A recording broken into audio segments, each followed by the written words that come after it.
Hello guys, मैं यहाँ पर एचडीएफसी बैंक की जो स्कॉलरशिप का फॉर्म है उससे रिलेटेड कुछ इन्फॉर्मेशन प्रोवाइड करने आई हूँ।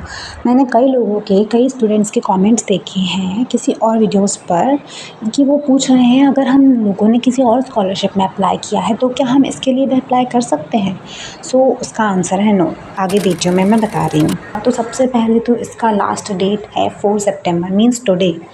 और उसमें देखो सबसे पहले स्टूडेंट पर्सनल इन्फॉर्मेशन, फिर उसके बाद एजुकेशनल डिटेल्स है जिसमें आप जो भी प्रेफरेंस डालेंगे वो, then family members, documents, reference, bank details and अपने आप के बारे में बहुत कुछ। जैसे अब यहाँ पर कुछ उन्होंने एप्लीकेशन फॉर्म सबमिट करने के लिए कुछ फॉलोइंग क्राइटेरियाज दिए हुए हैं, ये यहाँ पर हैं। मैं आपको ये सब रीड कर लीजिए। मैं सबसे पहले लिखा है मैं जो भी आपका नाम है, मैं डिक्लेयर करता हूँ दैट रेसिपिएंट ऑफ मैं किसी भी अदर स्कॉलरशिप का रेसिपिएंट नहीं हूँ। अगर मैं किसी और स्कॉलरशिप का रेसिपिएंट फाउंड किया गया तो मेरी स्कॉलरशिप का कैंडिडेचर जो है वो कैंसिल कर दिया जाएगा। Second point है I have read the terms and conditions carefully. I agree that by submitting this application I am electronically signing the application. फिर मैंने टर्म्स एंड कंडीशन सारे पढ़ चुके हूँ अच्छे से। ये हमारा सेकंड पॉइंट है। थर्ड पॉइंट है मुझे पता है, I understand this is a selective process means I have applied for this application and ये गारंटी मुझे नहीं करती कि मुझे स्कॉलरशिप मिलेगी ही। देन नेक्स्ट पॉइंट है all the submitted documents are genuine, मतलब मैंने जितनी भी इंफॉर्मेशन और जो भी सब कुछ सबमिट किया है वो रियल है। और अगर मेरी कोई भी इंफॉर्मेशन जो मैंने अपलोड की है, डॉक्यूमेंट अपलोड किए हैं, उनमें से कोई भी चीज़ अगर फॉल्स फाउंड होती है तो मैं अपनी अपॉर्चुनिटी खो दूँगी इस स्कॉलरशिप की कैंडिडेट बनने के लिए और मेरा कैंडिडेचर कैंसिल हो जाएगा।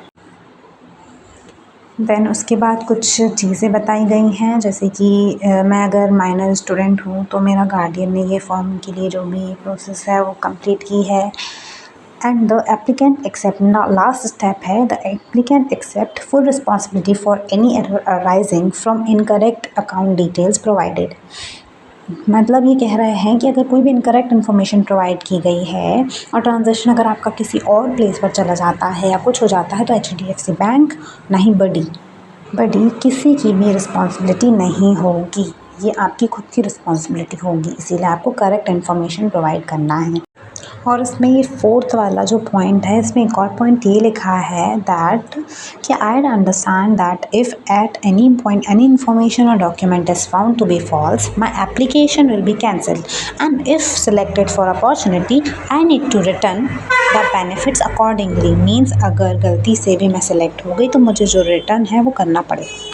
बाई चांस अगर मैं गलती से सिलेक्ट हो जाती हूँ, देखिए लास्ट लाइन लिखा है I need to return the benefits accordingly if selected for opportunity.